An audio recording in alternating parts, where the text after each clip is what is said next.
What is up, my bourbon and boxing fans, man, and all my fight fans out there? Welcome to another episode, episode 20. I'm your host, Jeff. This is Bourbon and Boxing, man, where we drink bourbon and we talk boxing. But the only thing is, this is a Wednesday, 2 o'clock in the afternoon, so I am not drinking some bourbon right now, man. I saved my bourbon for the weekend, so I will not have any bourbon today. Gonna save that for the weekend, guys. But outside of that, there is a lot of news. We're going to go over the fights that happened last weekend. Wood versus Warrington. Great fight that we saw there. Shocking ending. Maybe not what you guys thought, but if you watch Lee Wood, you kind of did kind of see that coming. He's that type of guy. But we also had a really good fight with Ramirez versus Smith, and my last episode, I said that was going to be maybe a snoozer fight. I was wrong about that one.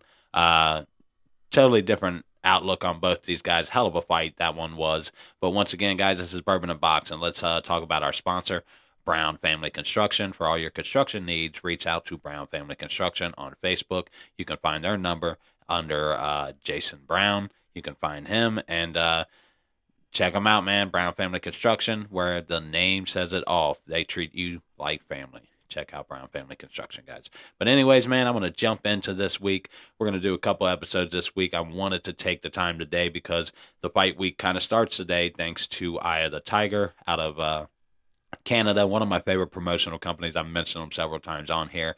They always put on great fights. So it's Wednesday. If you're sitting at home, you ain't got to do, it's 7 o'clock. They start. Check it out. Going to be a hell of a fight card for you guys, man. Check them out. They always put on good fights. They got a women's fight headlining that today. I should have the name for that. I'll get to that. Who the headline of that? I know it's two women. We'll check that out. But check them out for sure if you're looking for boxing. They put on great fights, man. Eye of the Tiger once again. But anyways, man, last weekend, some really good, another good fight card, fight week for boxing. We had Wood versus Warrington, and everybody kind of saw that as Wood being the A side, Warrington being the B side. Warrington took offense to that, man. He didn't like that. He didn't like being called the B side. He didn't feel he was the B side. He felt Wood, the guy who's lost more than he has, was the B side. So he went in with a chip on his shoulder. He boxed with a chip on his shoulder. Very aggressive. Was boxing beautifully. Was doing a great job against Wood, hitting him with some big shots. Just couldn't take him out. I don't quite think he had the power to take Wood out, who's got a great chin, by the way. So it's not anything to do with Warrington's power as much as it is Wood's chin, man. Great chin on Wood. But Warrington boxed his ears off for most of the, pretty much the entire fight. Wood looked a little bit, a little bit not the Wood that we're used to seeing. He wasn't fighting it back as much as he normally does. And I was wondering if he was just being on the, where Warrington was pretty much on the attack. The whole fight was pushing the pace of the fight. It could have been throwing Wood off. That's what I was thinking. A lot of people were saying the weight was probably an issue for Wood at the time because he was complaining that he's ready to move out of the 126, that he thinks he's having trouble making weight. So they thought maybe he was a little bit drained, all that other stuff. He didn't look like himself. But Wood is, somebody else said it, might be pro boxing. Might have said they called him the Rocky, which makes a lot of sense because, I watched him against Conlon just take a beating. He was throwing punches back. I mean, that was a hell of a fight overall. But overall, Conlon was beating him, pretty much giving him a beating in that fight, landing punch after punch on him, but he was just taking it. And then the 12th round of that, we saw what happened. The same thing here, was getting beat by Warrington most of the fight and then landed a good, nice, I want to say right hook into a left. Boom, boom, nice little combination.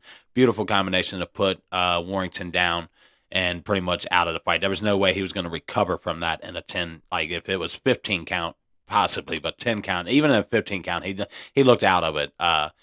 He was a little upset and thought they shouldn't have stopped the fight, but I feel they definitely should have stopped the fight. He was off his feet. He was out. He was stumbling when he got up. He walked. I think if he wouldn't have turned around and walked to his corner, he might have had a chance. But he turned around, went to his corner. I think that was absolutely that was a sign. Okay, it's over with.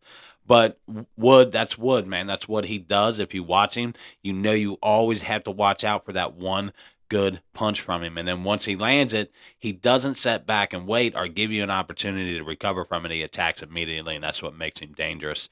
Um, Warrington, man, if I had any advice for Warrington, it would be to he's very aggressive, and I feel sometimes he walks into punches from jumping in like he does. He goes head first in, boom, boom, boom, punches sometimes with his head down and his guard down, and it leaves him open for those big punches. And I feel like that's kind of what happened with the Wood fight. He was kind of left himself open, being overly aggressive, as I would say. I would like to see him maybe slow it down a little bit, be just a little bit more patient, bring the fight to the middle of the ring because he has the ability and the skill to box against just about anybody. Now his chin, I want to compare his chin to Michael Conlon, who's another great fighter, but doesn't quite have the chin, and that's where when you're facing guys with heavy hitters like Lee Wood, that's where it becomes dangerous for those guys like Warrington. When Warrington faced Laura, same thing, heavy puncher, and his chin's just not ready for that. I don't know. Like I said, I don't know how you build a chin. It's just one of those things. You either have it or you don't. It's hard to build. You just got to be a lot more better with your defense. Duck and weave, and do the things you need to do there as far as being the more defensive fighter if you don't have a chin for it. Overall, great fight, man. These guys, Conlon or Warrington fought a great fight. Always puts on a good fight. Good header there. The undercard was really good. Overall, good day for boxing. It took us into the Ramirez Smith fight, Smith Jr. fight. And I had recently called. I want to apologize to Joe Smith Jr. personally for saying that he was a journeyman. I take that back, man. After watching him against Ramirez, and these guys, Ramirez won the fight, of course, but these guys fought from round 1 to 10 and just banged it out, heavy time, hitting each other with big punches. Both of them look huge. They both look huge. They both look comfortable with their weight, and their power at this could make them definitely both contenders at the cruiserweight division for sure. Joe Smith fought great, was landing great punches. I'm going to take back calling him a future journeyman. He showed a lot of skills at the cruiserweight, so maybe he is more comfortable with this weight, and he's gonna be a better fighter. He looked like a better fighter Saturday. Overall, these guys banged it out. Ramirez took the unanimous decision. Uh, Overall, I think it was like 98-94, 98-94 was what they had it. All three judges.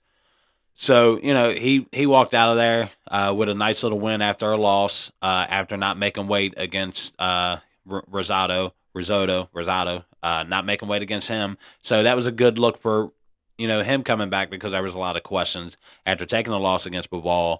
And then, of course, Joe Smith took a loss against the ball. So it was like, how is he going to come back? How is he going to transition to the cruiserweight? They both looked great. I liked what I saw from both of those guys, man. Super impressed with what I saw Saturday overall. Just great, man. I didn't really get to watch a lot of the undercard on the Ramirez fight, but I caught the main fight, watched that. Great, a lot better than what I thought it was going to be. I thought it was going to be a snoozer, guys. I even called it that, but I apologize.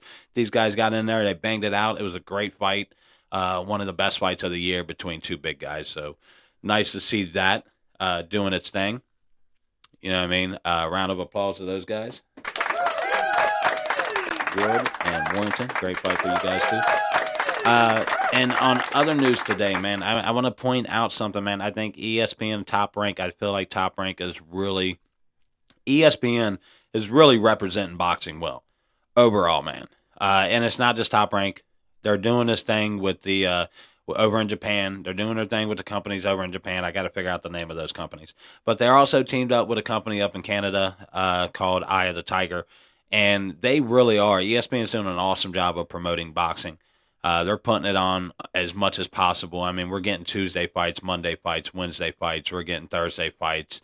From ESPN, we're getting our Saturday, our Friday fights. So they're almost giving you boxing almost any random days of the week. So it's awesome to see. And I want to give a shout out to ESPN overall for representing boxing. I think they're slowly taking over as the main place for boxing. And if I'm PBC, with the way ESPN's platform is set up and the way they represent it with the ESPN Plus and ESPN, they have the platform for a company like PBC. And everybody talks about them going to Prime. That's what I had heard earlier in the week. The main person in line to get PBC is Amazon Prime, who is putting up the biggest bid right now. But Mike, they have the subscribers, no doubt. But do they have the platform to do it? Do they have a way to showcase it like ESPN does? ESPN puts these fights on. They do a great job of promoting. Now, I don't know if it would be an overload for ESPN, Top Rank, all these guys. It would be an overload to have all that on, and how would they do it? They would, I think, you would definitely bring back what you remember back in the day: Wednesday night fights, Friday night fights, Saturday night fights. So 3 days a week, you could possibly be getting great fights from one platform, and you wouldn't have to split back and forth and try to figure out where it was, who was carrying it. Uh, I think that would help a lot with boxing overall if we could get it right around. I'm not saying one platform overall, giving ESPN and all this power over boxing, but an ability to the way they present it so far, they do a great job.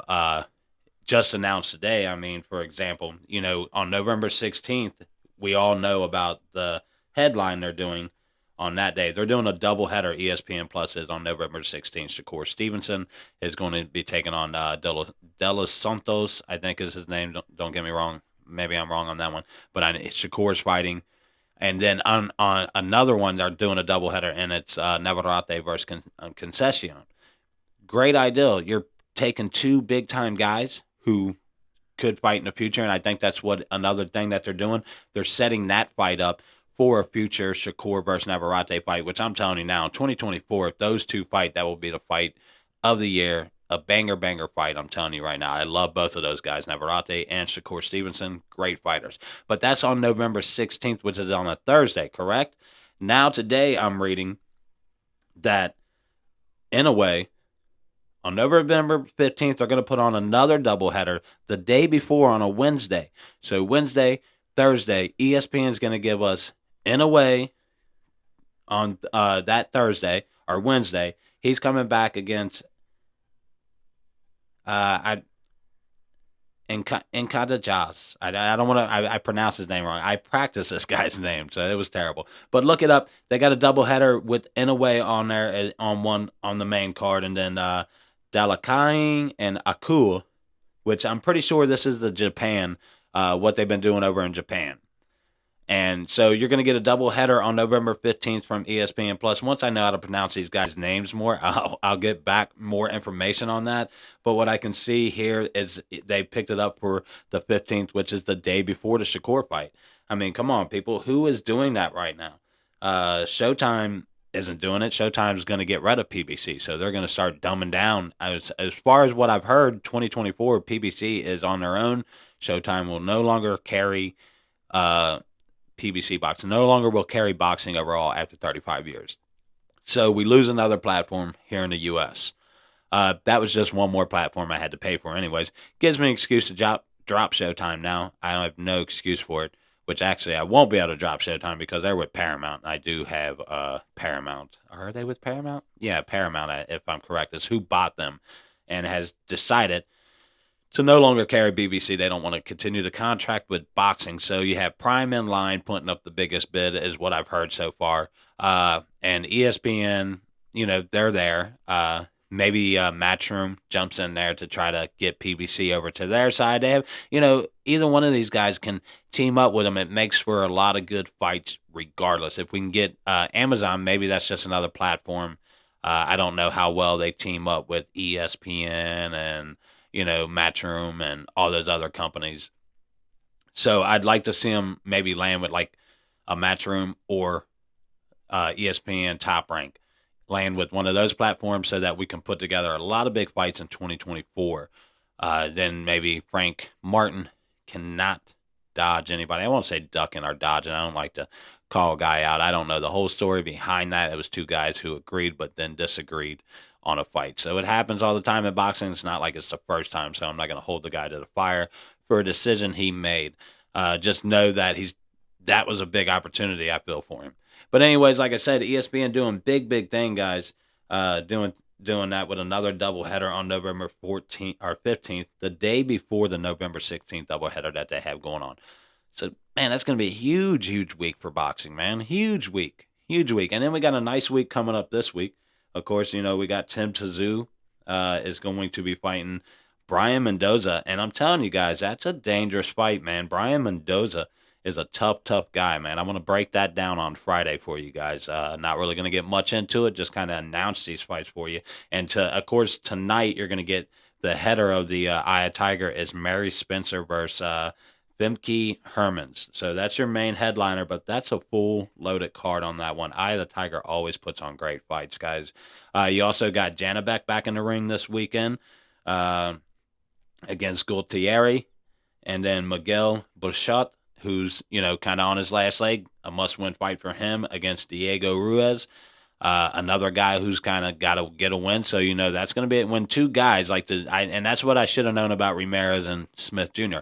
These two guys are both two guys who knew they were a loss away from being irrelevant or one bad showing away from not being on cards anymore, not being a main card guy anymore. So they both went out there and they fought their ass off, and I think that's what you're going to get with the Burchett versus Ruiz fight. Those two guys on their last leg both have to win that fight, so that's going to be a good one. All three of those are going to be on Saturday.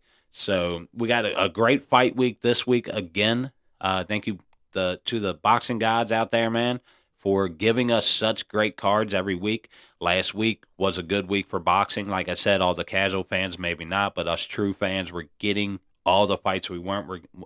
We're getting great fights. That Tim Tszyu, Brian Mendoza fight, that's a dangerous fight, guys. That is going to be a hell of a fight, I'm telling you now. Brian Mendoza is what I like to call the quiet assassin. He is very quiet, doesn't say a lot, doesn't talk a lot of shit. And when he's in that ring, he just kind of stalks his prey, breaks them down, and then when he's ready to land that big punch, you better watch out. You better be ready for it. He's very dangerous. So, this is going to be a hell of a test for Tszyu to see exactly what level he's on. If he dominates Brian Mendoza, then we got to say, okay, this guy might be one of the elites out there as far as boxing goes. He might be on that next level. There's levels, like I say, there's levels, guys, all the time. But anyways, man, this is going to be a short episode. Like I said, I just wanted to recap the fights from last week, talk a little bit about boxing news, what ESPN is doing with another doubleheader on the 15th of November going into November 16th, where they'll have Inoue fighting a big fight on the 15th on a doubleheader card there in Japan. Check that out. I don't know those names very well. I'll have to look up on how to pronounce them. Don't want to butcher them any more than what I already have, but check out the news on that. You can find it. I found it on Boxing Scene, so check it out on there. And then, like I said, November 16th, that doubleheader. So ESPN doing big things, guys, and could be a great place for PBC to land for future great fights down the road in 2024. But once again, this is episode 20. I am your host, Jeff. Thank you guys for joining me. And I will see you guys on Friday for episode 21, where we're going to break down the Tim Tszyu versus Brian Mendoza fight. And we're going to talk about the other fights coming up Saturday also, guys. Thank you very much, man. You guys have yourself a good day and a happy Wednesday, man. Don't forget to check out Eye of the Tiger tonight, guys, on ESPN Plus. Great promotional company out of Canada. They are awesome, man. If you haven't seen them, check them out. They always put on great fights. Every time I've went three times, I think I've caught them on ESPN Plus. All three times, amazing cards, great fights, man. See you guys later, man. Have a great day.